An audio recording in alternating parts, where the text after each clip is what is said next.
جمعہ کی جو سنتیں ہیں اس کی نیت ظہر کی کرنی چاہیے یا جمعے کی؟ جمعے کی ظہر کا ٹائم جمعے کی نماز پڑھ، جمعے کے دن ظہر کی 4 سنت، جمعے کے دن ظہر کی 4 سنت، چاہے اس جمعے کو کہے چاہے ظہر کو کہہ دے، جمعہ ظہر ہی کو ہوتا ہے، ہر ظہر کو جمعہ نہیں ہوتا، لیکن جمعہ جو ہے ہر ظہر کو ہوتا ہے۔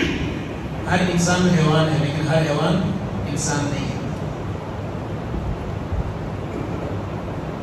نماز کے دوران آنکھیں بند کرنا کیسا ہے؟ کیا دھیان کے لیے آنکھیں بند کر سکتے ہیں؟ نہیں کر سکتے ہیں۔ آنکھیں بند نہیں، اس کی عادت ڈالنا غلط ہے۔ اس کی وجہ یہ ہے کہ آنکھیں بند کرنا مکروہ ہے۔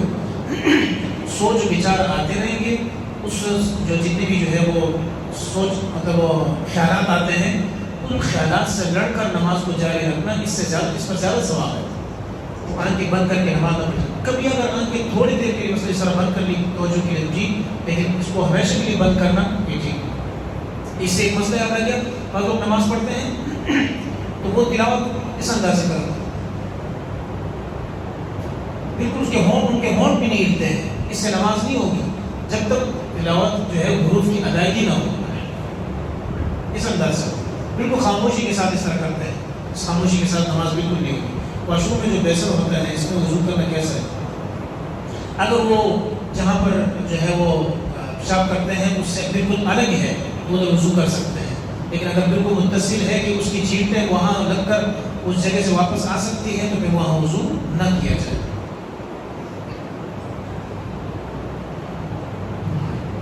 جزاک اللہ جی۔ بس قبولیت کی دعا کریں کہ اللہ ہماری نماز کو قبول فرمائے۔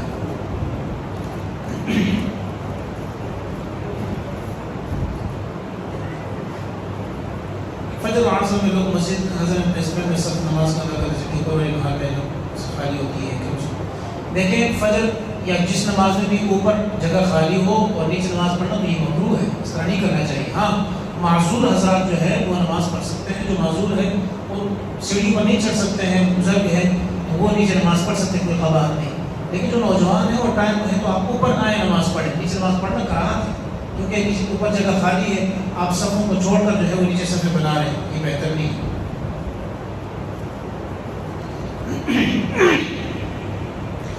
لمبے ناخن رکھنے کی اجازت ہے؟ والدین اپنے جوان بیٹی کو میرے دوستوں کا کیا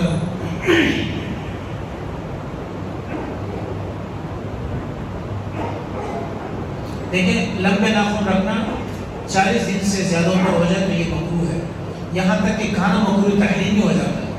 مونچھیں، لمبے ناخن، زیر ناف بال اور بغل کے بال، ان کو 40 دن سے پہلے کاٹنا چاہیے، اور اس میں جو ہے زیادہ لمبے رکھنا جانوروں کی طرح، انسان اور جانور میں فرق یہی ہے نا، بندروں کی طرح اس کی طرح بڑے لمبے ناخن ہو، چوڑے، ٹھیک ہے، چوڑے کرنے کی کوشش نہیں کرے، انسان بنے۔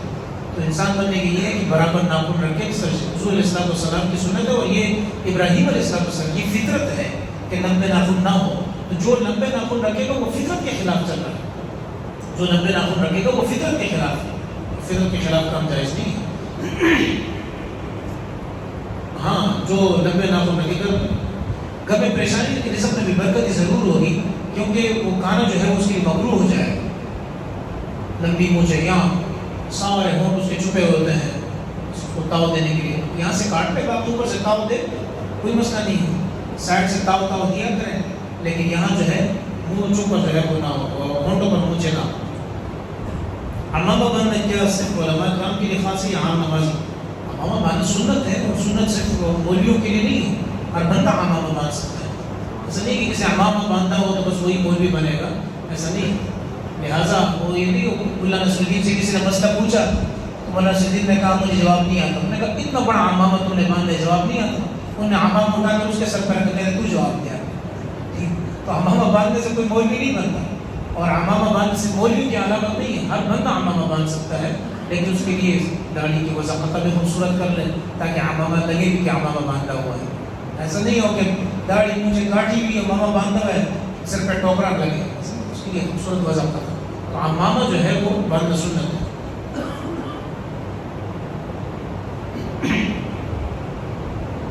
ہاں جی، یہ جو جائے نماز ہے، جائے نماز کہتے ہیں کہ بعض دفعہ فرش پہ لکھا ہوتا ہے محمد صلی اللہ علیہ وسلم کا نام لکھا ہوتا ہے، محمد بنا ہوتا ہے یا تصویر بنی ہوتی ہے، اس طرح جائے سے بعض دفعہ نظر آتا ہے. تو یاد رکھنا چاہیے کہ یہ اس وقت اس کا اعتبار ہوگا کہ بنانے والے نے کس کے لیے بنایا ہو، تب اس کو سمجھا جائے گا کہ محمد کا نام صلی اللہ علیہ وسلم کا نام لکھا ہوا ہے یا کوئی تصویر بنی ہوئی. ایک شخص نے تصویر بنائی ہی نہیں اس کے لیے، مثلا ٹائلٹ پہ آپ کو تصویر نظر آ رہی ہے، کوئی خاکس نظر آ رہا ہے، اکثر آپ میرے پاس آ جاتے ہیں صاحب وہ وہاں نماز پڑھتے ہیں، وہاں تو ایک جانور کی تصویر نظر آ رہی ہے، بت بنا ہوا ہے، بت آپ کے تصور میں اس کو بنایا ہے، وہاں کوئی بت نہیں ہے، کیونکہ ٹائل جس نے بنائی اس نے تھوڑی وہ بت اس بت کے لیے بنایا. لہٰذا اگر کہیں اس طرح نام نظر آتا ہے یا کہیں جو ہے اس طرح تصویر نظر آتی ہے، اس کا کوئی اعتبار نہیں ہے جب تک بنانے والے اس کے لیے بنایا نہیں ہو. مفتی علم دین سے مسئلہ پوچھنے کا کتنا ثواب ہے؟ اتنا بڑا ثواب ہے کہ آپ مشکل سے بچیں گے، اور ثواب کو تو چھوڑ دیں، مشکل سے بچیں گے. اور مشکل سے بچنا یہ ہے کہ لوگ طلاق وغیرہ سب کچھ دے کر اس کے بعد پوچھتے ہیں، اور بعض دفعہ لوگ بڑے بڑے مسائل سے جو ہے وہ مشکلات سے نکل جاتے ہیں جب وہ مسئلہ پوچھ لیتے ہیں کہ بھائی یہ مسئلہ ہے طلاق کا، میں کس انداز سے طلاق دوں نہ دوں. کل رات کو مجھ سے پوچھا تھا کہ میں طلاق کی جو ہے سنت دینا چاہتا ہوں، کیا وہ ایک طلاق دوں گا پھر اس کے بعد تھوڑی دیر بعد دوسری دوں گا، تیسری وہ تھوڑی دیر بعد نہیں ہو. تو میں نے کہا ایک طلاق دے پھر چھوڑ دے، 3 مہینے کے بعد خود بخود جو ہے وہ طلاق بائن ہو جائے گی. دوبارہ اگر زندگی میں کوئی رجوع کرنا چاہو تو رجوع کر سکتے ہو نکاح کر کے. یہ ہے جو ہے فائدہ. تو علماء سے پوچھنے کا فائدہ ہوگا، ثواب تو الگ ہے، پوچھنے کے بڑا فائدہ ہوگا.